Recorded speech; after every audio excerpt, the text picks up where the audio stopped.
Beyrouth dans la fumée et la destruction des frappes israéliennes. Cette nuit encore, plusieurs immeubles de la banlieue chiite de Dahiye visés notamment. C'est là que se trouve le quartier général du Hezbollah.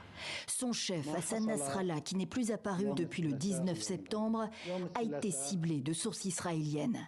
Netanyahou a personnellement approuvé l'opération au téléphone depuis New York vendredi. Photo officielle, comme celle montrant le ministre israélien de la Défense avec ses généraux. Et ce samedi, l'armée israélienne annonce la mort de Nasrallah. Le Hezbollah ne confirme pas.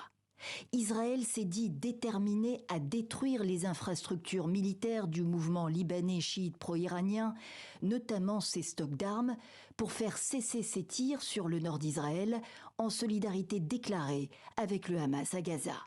La guerre se poursuivra jusqu'à ce que cet objectif soit atteint, affirmait vendredi le Premier ministre à la tribune des Nations Unies. Tant que le Hezbollah choisit la voie de la guerre, Israël n'a pas le choix. Et Israël a tous les droits d'écarter cette menace et de ramener ses citoyens chez eux en sécurité. C'est exactement ce que nous faisons.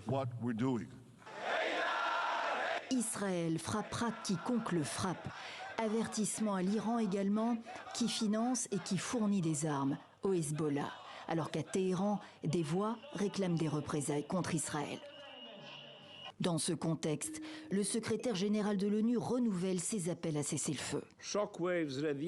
Les ondes de choc découlant des morts et de la destruction sans précédent à Gaza menacent maintenant de plonger toute la région dans l'abîme.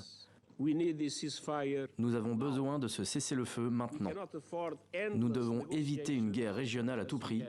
Gaza reste l'épicentre de la violence et Gaza reste la clé pour y mettre fin. L'offensive d'Israël au Liban a fait de nombreuses victimes civiles, plus de 700 officiellement en une semaine. Elle s'ajoute aux dizaines de milliers de victimes civiles de la guerre à Gaza.